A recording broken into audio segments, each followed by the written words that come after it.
Hello everyone, welcome back to my channel. അപ്പോൾ ഇന്ന് ഞാൻ ചെയ്യുന്നത് പാവയ്ക്ക കൊണ്ടിട്ടുള്ള ഒരു റെസിപ്പിയാണ്. ഒരു പാവയ്ക്ക സ്റ്റിർ ഫ്രൈ. ഇത് നല്ല പച്ച കളറിലുള്ള വളരെ കയ്പുള്ള ഒരു പാവയ്ക്കയാണ്.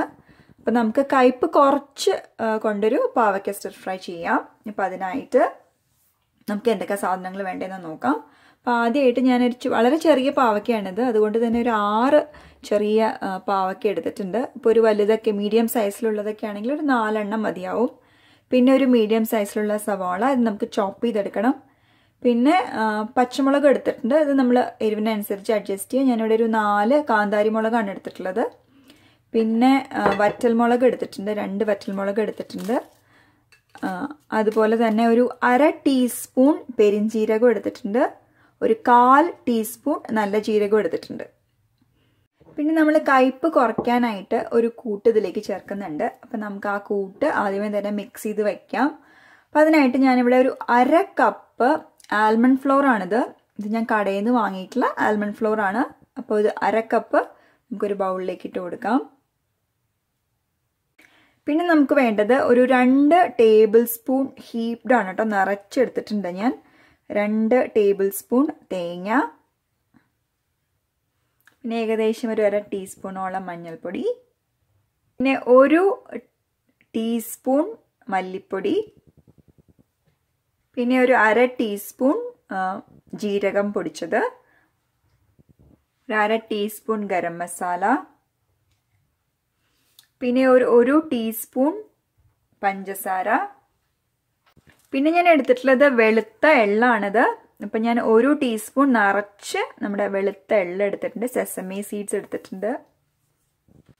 പിന്നെ ഒരു 1/2 ടീസ്പൂൺ പെരിഞ്ജീരകം പൊടിച്ചതാണ്. ഞാൻ പെരിഞ്ജീരകം ഒന്ന് ഡ്രൈ റോസ്റ്റ് ചെയ്തിട്ട് പൊടിച്ചെടുത്തിട്ടുള്ളതാണിത്.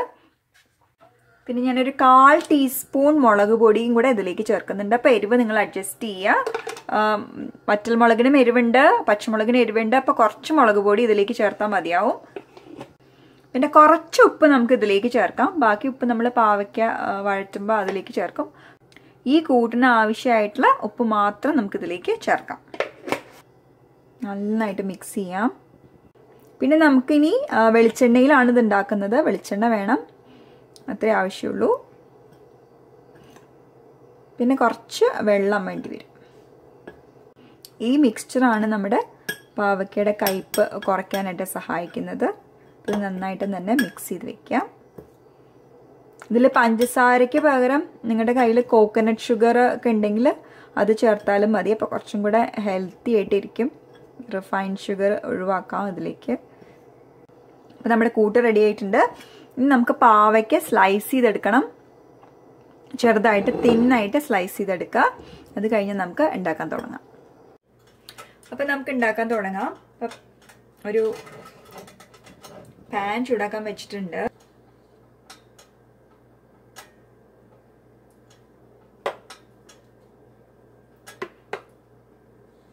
ഞാനൊരു 2 ടേബിൾ സ്പൂൺ എണ്ണ ഒഴിച്ചു കൊടുത്തിട്ടുണ്ട്. നോൺ സ്റ്റിക്ക് ഒക്കെ ആണെങ്കിൽ കുറച്ചും കൂടെ എണ്ണ നമുക്ക് കുറയ്ക്കാം കേട്ടോ. ഞാനിപ്പോൾ നോൺ സ്റ്റിക്ക് അല്ലാത്തതുകൊണ്ടാണ് ഞാനൊരു 2 ടേബിൾ സ്പൂൺ എണ്ണ ഒഴിച്ചിട്ടുള്ളത്. നന്നായിട്ട് ചൂടായിട്ടുണ്ട്. അപ്പം ഞാൻ ഇതിലേക്ക് ആദ്യം തന്നെ നമ്മുടെ ജീരകവും പെരിഞ്ജീരകവും ഇട്ട് കൊടുക്കുകയാണ്. ചൂട് ചെറുതാക്കി വെക്കുക. അതിൻ്റെ കൂടെ തന്നെ വറ്റൽമുളക് ഇടുവാണ്. ഇനി നമുക്കിതിലേക്ക് സവാളയും പച്ചമുളകും ഇട്ട് കൊടുക്കാം.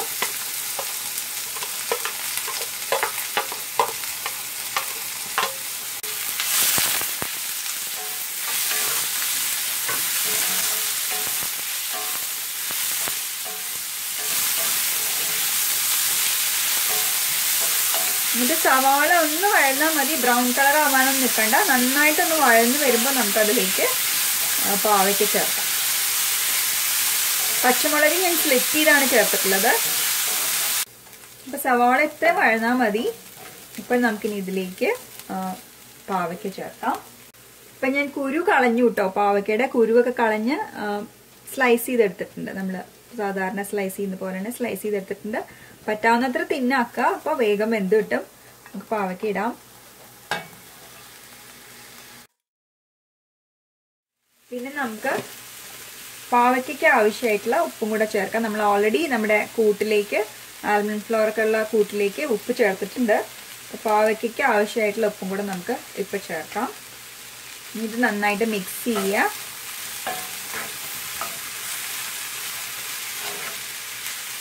ഞാനൊരു മീഡിയം ചൂടിലാണ് കേട്ടോ വെച്ചിട്ടുള്ളത്.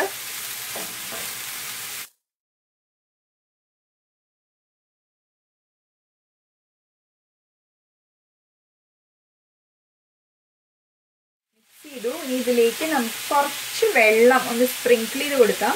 മേ ബി ഒരു 2 ടേബിൾ സ്പൂൺ എന്ന് വേണമെങ്കിൽ പറയാം.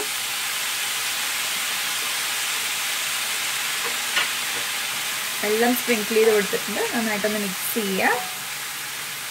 എന്നിട്ട് ഇതിൻ്റെ മുകളിലേക്ക് നമ്മൾ ഉണ്ടാക്കി വെച്ച കൂട്ടുണ്ടല്ലോ, അത് നമുക്ക് സ്പ്രെഡ് ചെയ്ത് കൊടുക്കാം.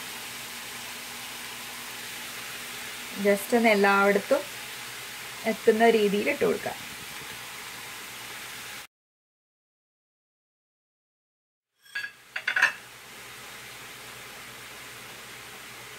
എല്ലായിടത്തേക്കും ആക്കി കൊടുക്കാം.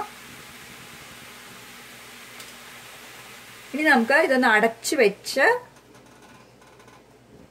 സ്ലോ ഫ്ലെയിമിലിട്ട്, മീഡിയത്തിനേക്കാളും കുറച്ചും കൂടെ കുറയ്ക്കാം. നമുക്ക് തീ കുറച്ചിട്ട്, ചൂട് കുറച്ചിട്ട് നമുക്ക് ഇത് കുക്ക് ചെയ്തെടുക്കാം. പാവയ്ക്ക കുക്കാവണം, അത്രയേ ഉള്ളൂ. പാവയ്ക്ക കുക്കായി കഴിഞ്ഞാൽ നമുക്കത് തുറന്നിട്ട് കുക്ക് ചെയ്യാം. അപ്പം ഏകദേശം ഒരു 5 മിനിറ്റ് നമുക്ക് അടച്ചു വെച്ച് കുക്ക് ചെയ്യാം. അത് കഴിഞ്ഞ് നമുക്ക് മിക്സ് ചെയ്ത് നോക്കാം പാവയ്ക്ക വെന്തിട്ടുണ്ടോയെന്ന്. പാവയ്ക്ക വെന്തിട്ടുണ്ടെങ്കിൽ പിന്നെ നമുക്ക് അടച്ചു വെച്ച് കുക്ക് ചെയ്യേണ്ട കാര്യമില്ല, തുറന്നിട്ട് തന്നെ നമുക്ക് കുക്ക് ചെയ്തെടുക്കാം. ഇപ്പോൾ ഒരു 5 മിനിറ്റ്സ് കഴിഞ്ഞിട്ടുണ്ട്. നമുക്ക് തുറന്ന് നോക്കാം. ഇനി നമുക്ക് ഇളക്കി നോക്കാം. നമുക്ക് പാവയ്ക്ക ഒന്ന് വെന്തോ നോക്കാം.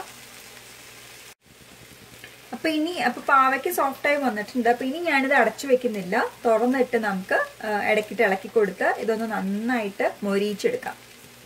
ഇത് കുറച്ച് സമയം എടുക്കുന്ന പരിപാടിയാണ്. മൊരിയാനായിട്ട് കുറച്ച് സമയം എടുക്കും. നമ്മൾ ചൂട് കൂട്ടി വെക്കുന്നില്ലല്ലോ, മീഡിയം ഫ്ലെയിമിലിട്ടാണ് ഇത് മൊരിയിച്ചെടുക്കുന്നത്. അപ്പൊ മൊരിയുന്നതൊക്കെ ഓരോരുത്തരുടെ ഇഷ്ടം പോലെ. ജസ്റ്റ് ഒന്ന് മൊരിഞ്ഞ് തുടങ്ങുമ്പോൾ തന്നെ നമുക്ക് വേണമെങ്കിൽ ഇത് ഓഫ് ചെയ്യാം, അല്ലെങ്കിൽ കുറച്ച് നന്നായിട്ട് മൊരിയിച്ചെടുക്കാം. പാവയ്ക്ക അധികം മൊരിയില്ല. അതിന്റെ കൂടെയുള്ള തേങ്ങയും ആൽമണ്ട് ഫ്ലോറും ഒക്കെയാണ് ഒന്ന് ബ്രൗൺ കളറായി വിട്ട് വരിക. പാവയ്ക്ക് അങ്ങനെ വലിയ പ്രശ്നമൊന്നും വരില്ല. അപ്പൊ ഇടയ്ക്ക് ഇളക്കി കൊടുക്കാൻ മറക്കണം. ഇതപ്പം നമ്മുടെ പാവയ്ക്കയും കൂടെ കുറച്ച് സമയം കഴിഞ്ഞിട്ടുണ്ട്. ഞാൻ ഇടയ്ക്കിടയ്ക്ക് ഇളക്കി കൊടുത്തുകൊണ്ടിരിക്കുന്നുണ്ടായിരുന്നു. ഇത് കാസ്റ്റ് അയൺ ആയതുകൊണ്ട് തന്നെ ഇത് അടുക്കി പിടിക്കും. അപ്പൊ കുറച്ച് അധികം പ്രാവശ്യം തന്നെ ഇത് ഇളക്കി കൊടുക്കേണ്ടി വരും. ഇപ്പൊ ഇത്രയും ആയിട്ടുണ്ട്. ഞാൻ ഒന്നും കൂടി ആക്കുന്നുണ്ട്. അപ്പൊ ആദ്യം നമ്മൾ പാവയ്ക്ക കുക്ക് ചെയ്യുമ്പോൾ പാവയ്ക്ക നന്നായിട്ട് ഉടഞ്ഞ പോലെ കുക്കാവരുത്. ജസ്റ്റ് ഒന്ന് പാവയ്ക്ക കുക്കായി തുടങ്ങുമ്പോൾ തന്നെ നമുക്ക് തുറന്ന് വെച്ച് മിക്സ് ചെയ്തിട്ട് കുക്ക് ചെയ്തെടുക്കണം, അല്ലെങ്കിൽ പാവയ്ക്ക വെന്തങ്ങ് ഉടഞ്ഞു പോകും. അപ്പൊ ഒരു ഹാഫ് ആൻ അവർ ഞാൻ ഇങ്ങനെ തുറന്ന് വെച്ച് കുക്ക് ചെയ്തിട്ടുണ്ടാവും. ഇടയ്ക്കിടയ്ക്ക് ഇളക്കി കൊടുക്കുന്നുണ്ടായിരുന്നു. കാസ്റ്റ് അയൺ ആയതുകൊണ്ട് തന്നെ ഇത് അടുക്കി പിടിക്കും, നന്നായിട്ട് അടുക്കി പിടിക്കും.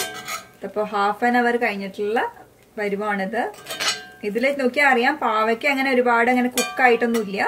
പാവയ്ക്ക് അങ്ങനെ തന്നെ വെന്ത് തന്നെ കിടക്കുന്നുള്ളൂ. നമ്മൾ ആഡ് ചെയ്ത ആൽമണ്ട് ഫ്ലോറും കോക്കനട്ടൊക്കെയാണ് ആ ബ്രൗൺ ഷെയ്ഡിലേക്ക് വന്നേക്കുന്നത്. അപ്പൊ ഞാൻ ഈ സ്റ്റേജിൽ നിർത്തുകയാണ്. അപ്പൊ നിങ്ങൾക്ക് നിങ്ങളുടെ ഇഷ്ടം അനുസരിച്ച് അത് കുക്ക് ചെയ്തെടുക്കാം. പക്ഷെ ടൈം കൺസ്യൂമിങ് ആണിത്. മീഡിയം ഫ്ലെയിമിലിട്ട് വേണം നമുക്ക് കുക്ക് ചെയ്യാൻ. ഞാൻ ഈ സ്റ്റേജിൽ ഇത് നിർത്തുകയാണ്. അപ്പൊ നല്ല സ്വാദുള്ള ഒരു പാവയ്ക്ക സ്റ്റിർ ഫ്രൈ ആണിത്. കയ്പുണ്ട്, കയ്പില്ല എന്നല്ല, പക്ഷെ കയ്പൊന്ന് കുറവാണ് ഇതിന് ഇങ്ങനെ ഉണ്ടാക്കുമ്പോൾ. തീർച്ചയായിട്ടും കയ്പ് ഒട്ടുമില്ല എന്നൊന്നും ഞാൻ പറയുന്നില്ല. അപ്പോൾ definitely give this A try. അപ്പോൾ ആരെങ്കിലും ഇത് ട്രൈ ചെയ്യുകയാണെങ്കിൽ ഫീഡ്ബാക്ക് അറിയിക്കാൻ മറക്കരുത്. അപ്പോൾ thank you so much for watching. വേറൊരു റെസിപ്പി ആയിട്ട് കാണാം. Until then bye bye.